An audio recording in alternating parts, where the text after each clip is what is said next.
How's it going, my G's? Hope everyone's doing well. Hope you've all got your caffeinated beverages and your lucky slice of cheese and you're ready to make some music. Today I've got a very special one for you called the Holy Sub. Before we get into that, if you're new to the channel, make sure you do like and subscribe. I really appreciate that. And also, feel free to come along and join my Discord community down below if you want to support and you appreciate my knowledge share. Also, I have a special offer on for this month only. Now, I know it's only the 1st of April, but this is going for the entire month, so you know it's not an April Fool's joke. If you see behind me in the corner, I have a shelf full of caps like these, and for the entire month of April, all of my students, be they current or existing or new or alien or lizard or whoever you are, anyone who books a production lesson with me in April, be it 1 lesson, 2 lessons, 4 lessons, will all get a free cap. So that's good, isn't it? Because these are very nice, actually. They're embroidered with my logo and they keep your head safe from the sun. And also, you can sort of really just get focused on your snare layering and shut off the rest of the world when you've got one of these on. At least that's what I think anyway. Yeah, so let's get into today's video, the Holy Sub Bass.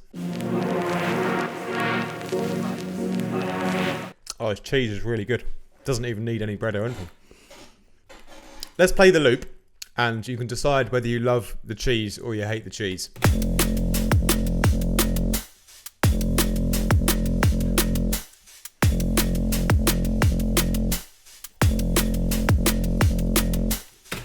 Now, melodically, it's spectacular, wouldn't you agree?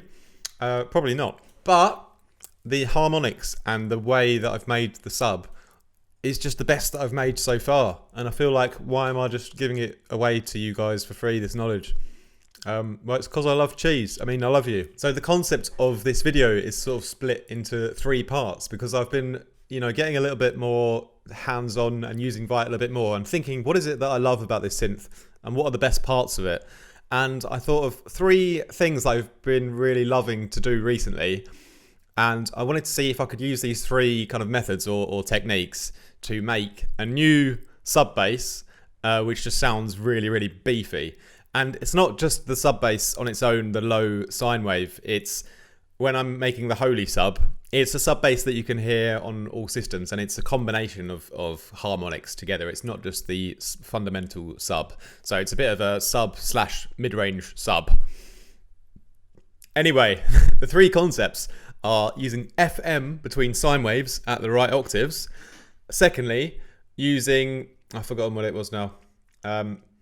Using the chorus section in Vital to just manually get an even bigger sound. And thirdly, using a tiny bit of randomization just for the hell of it. So let's jump straight into the Vital voicing. So I've turned off all the effects here and I'm going to start off with the oscillator 1. And it's literally just a sine wave here. And if we just solo the bass for a minute, I'll take off the sidechain as well. All right, very, very simple. I also just introduced a tiny bit of noise into it, and it's the waves sample here, which is very, very subtle, kind of white noisy, but not too harsh. And it's a tiny bit going in the ring modulation. And we're going to modulate this later on some macros for fun. But the next main thing is to add in another sine wave, and this is 2 octaves up, right? And all of the details on the parameters make a huge difference to the result of this sound. So the second oscillator has been FM'd at 21%. So you can feel free to go ahead and copy as I'm doing it. But I will include this patch on my newest Vital free preset pack, which is going to drop as soon as I hit 2,000 subscribers, which is very, very soon. So probably over this weekend or so. So if you can't be bothered to copy it, then you'll be able to use it in a few days. Anyway, 21% on the FM.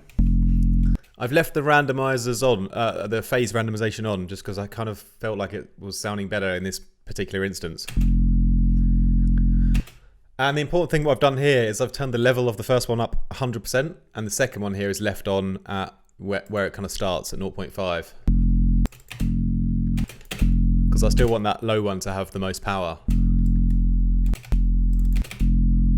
So there we are, they're the main kind of 2. And then my third oscillator is actually going to be at the same octave here, but the level is down to 0.25. And this is FM from oscillator 1 at exactly 50%. So let's listen to this one. So if I take that off for a minute. Also pretty nice, but here I've got this nice kind of movement going on now. And I've just turned up the fine tuning up to 30 to create this little kind of wobble to the sound. You know, it just gives it a tiny bit of movement. And yeah, the level is very important as well, because if it was at full, quite a different sound to where it's down here in the middle. So just about there is pretty perfect for me. And before we go on to the next section, I've also just added a couple of randoms, and it's on, well, some of them on the ear effects, but one of them here is on the oscillator 1 distortion amount. So this is the ring modulation from sample. So if I turn it up, you know, we start to really get that noise in there. But the way I've left it sort of down,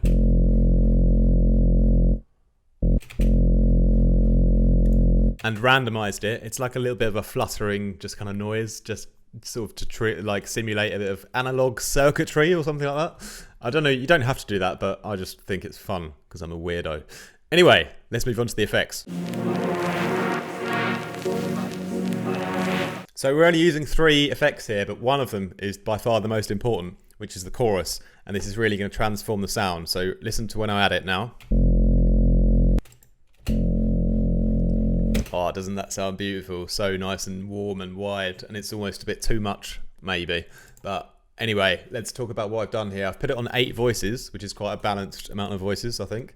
Put the freeze mode on, and so the voices aren't actually moving. So I'm basically sort of just unisoning the whole the whole combination of the oscillators from the first part, and then unising them all together afterwards. And then I've just fine-tuned the depths and delays. So if you can see here, 3.285, 4.894. Are you really going to copy this patch? You bastard. No, just kidding. 33.04, 27.46 on there, and then the mix at 34.6. And that's just... see if we can take the mix down a little bit more.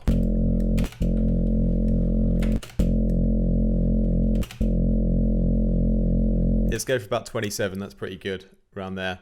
And yeah, that kind of just really, then now I've got what I really wanted. I wanted to blend the right FM from the sine waves with the right amount of chorus sort of voicing settings to create just the meanest sub bass I could. And I think it's sounding pretty mean.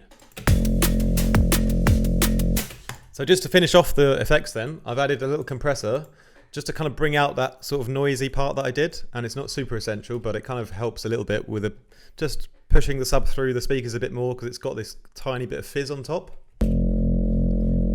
So the mix, I'm leaving it down at 0 pretty much, and then I've just randomized the amount of mix here as well, so it sort of comes up and down a little bit. And then after that, I should also note I turned up the attack and the release on the compressor here as well, just to kind of let everything through. So it's just acting as kind of like a high-end boost and not much else really. The distortion at the end, I've just got the drive not even really turned on. It's just randomizing slightly. So there's a slight bit of distortion randomization, very, very tiny amount. I believe the distortion already makes a small impact on the sound just by turning it on without even driving it up, unless that is a placebo effect. But to my ears, it sounds like it does a little bit already just by having it turned on. So that brings it all to a close with the effects, but I've got one more bonus tip for you, so don't run away yet. So just to finish up then, I've put a few macros on, and the stereo one here is going to be controlling the amount of voices on this third and sort of higher harmonic part to the sound. So when I turn this up, the voices, you can see here, they've gone up to 3, so or 4 maybe. So we start to spread the sound out a little bit more. So if you take a little listen.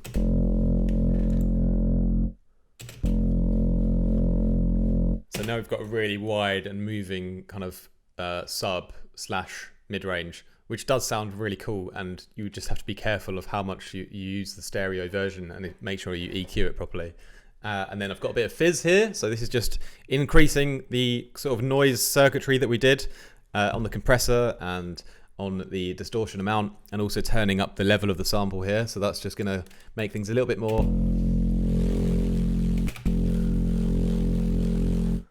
dirty, if that's what you're after. Anyway, the original without the macros though is my favorite, and with our little sidechain on and with our drums, super powerful. And thanks for crashing at the end of the video, Logic. I really appreciate you. Anyway, that is all for today.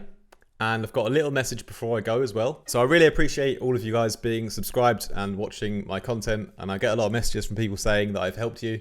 And if it is true that I've helped you, if you do want to support me, like I said, there's lots of ways you can do it. Go down and join my Discord, really cheap. You can also just book me for a one-on-one lesson, and I can just help you with any of your projects, like to the best of my abilities. And you will definitely learn one way or another a lot from the session.